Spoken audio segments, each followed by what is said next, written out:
অশ্বিনী কুমাৰ প্ৰকৃততে কোন আছিল? নকুল সহদেৱ আছিল মাদ্ৰীৰ পুত্ৰ আৰু তেওঁলোক জন্ম হৈছিল অশ্বিনী কুমাৰ ঔৰসত।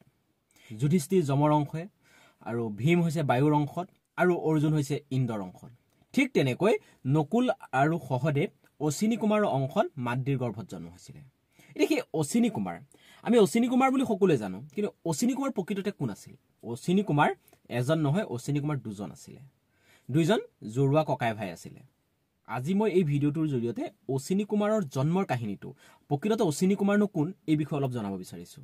সূৰ্যৰ পত্নী আছিলে সন্ধ্যা, আৰু সন্ধ্যা এগৰাকী নম্ৰ আছিলে, বহুত শীতল মস্তিষ্কৰ আছিলে তেওঁ। কিন্তু সূৰ্যৰ যি উত্তাপ, সূৰ্যৰ যিটো ৰূপ, সেই ৰূপটো তাই সহ্য কৰিব পৰা নাছিলে। সেই সন্ধ্যাৰ অংশত জন্ম হৈছিলে যম আৰু য়মী, অৰ্থাৎ পিছলৈ যমুনা হয়। কিন্তু সন্ধ্যা লাহে লাহে সূৰ্যৰ যিটো শক্তি, সূৰ্যৰ যি উত্তাপ সহ্য কৰিব নোৱাৰা হৈ আহিছিলে, আৰু সেইবাবে তাইৰ এটা ছায়া মূৰ্তি, ছায়া নামেৰে সূৰ্যৰ লগত ৰখাই পেলাই তাইৰ দেউতাক বিশ্বকৰ্মাৰ ঘৰলৈ গুচি গৈছিলে। এই কথাটো কিন্তু সূৰ্য জনা নাছিলে, কাৰণ সূৰ্যৰ লগত ইতিমধ্যে সন্ধ্যাৰ ছায়া হৈ পেলাই এগৰাকী আছিলে, আৰু সেই ছায়াৰ গৰ্ভত জন্ম হৈছিলে শনি দেৱতা।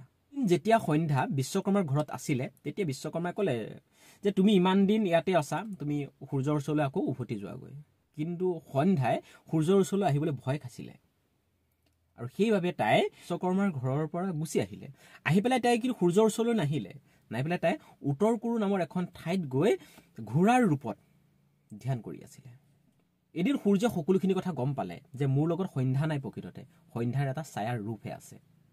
এইটো কেনেকৈ গম পালে, সেইটো যে বেলেগ এটা কাহিনী আছে, ভিডিঅ'টো বহুত দীঘল হৈ যাবৰ কাৰণে সেইখিনি ইয়াত আলোচনা নকৰোঁ। যেতিয়া সূৰ্যই গম পালে যে মোৰ উত্তাপৰ কাৰণেই যে সন্ধ্যা মোৰ লগত থাকিব পৰা নাই, তেওঁ প্ৰথমতে বিশ্বকৰ্মাৰ ওচৰলৈ গ'ল, আৰু বিশ্বকৰ্মাক ক'লেগৈ যিমান পাৰি মোক অলপ মোৰ উত্তাপটো অলপ কমাব লাগে, মোৰ শক্তিটো অলপ কমাই দিয়ক। বিশ্বকৰ্মাই তেওঁৰ বলৰ জোৰত সূৰ্যৰ কিছু শক্তি কমাই দিলে, আৰু যেতিয়া শক্তি কমিলে সূৰ্যই তেতিয়া সন্ধ্যাৰ ওচৰলৈ এটা ঘোঁৰা ৰূপত গ'লগৈ, আৰু য'ত সন্ধ্যাই তপস্যা কৰি আছিল তাৰ ওচৰে পাজৰে সি থাকিবলৈ ল'লে, আৰু লাহে লাহে সন্ধ্যাৰ কাষ চাপিবলৈ ধৰিলে। সন্ধ্যাই প্ৰথমতে চিনি পোৱা নাছিলে সূৰ্য বুলি, আৰু তাই সদায় আঁতৰি থাকিবলৈ বিচাৰিছিলে।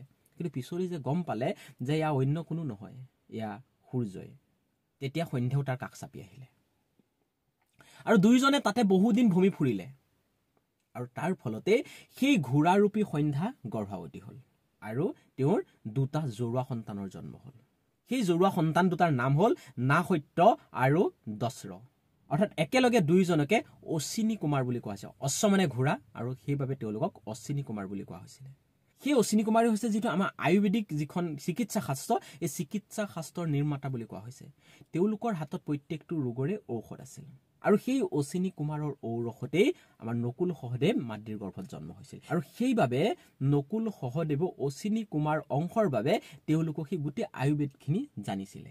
কুৰুক্ষেত্ৰ যুদ্ধত যেতিয়া পাণ্ডৱৰ সৈন্যসমূহৰ আঘাত হৈছিলে, তেতিয়া তাৰ পৰিচৰ্যাৰ দায়িত্ব নকুল সহদেৱে লৈছিলে। তাতোতকৈ ডাঙৰ কথা, যেতিয়া কৰ্ণই ইন্দ্ৰক নিজৰ কবচকুণ্ডল দান দিছিলে, তেতিয়া কৰ্ণৰ অৱস্থা একেবাৰে বেয়া হৈ গৈছিলে। তেতিয়াও নকুল সহদেৱে তেওঁলোকৰ আয়ুৰ্বেদৰ শিক্ষাৰ জৰিয়তে ঔষধ লগাই কৰ্ণক সুস্থ কৰাৰ কথাও পোৱা যায়। এয়াই আছিল আজি ভিডিঅ'টোৰ মূল কথাখিনি। ভিডিঅ'টো কেনে পালে জনাবচোন। আকৌ এটা এনেধৰণৰ নতুন ভিডিঅ' লৈ অহালৈকে আজিলৈ বাই বাই।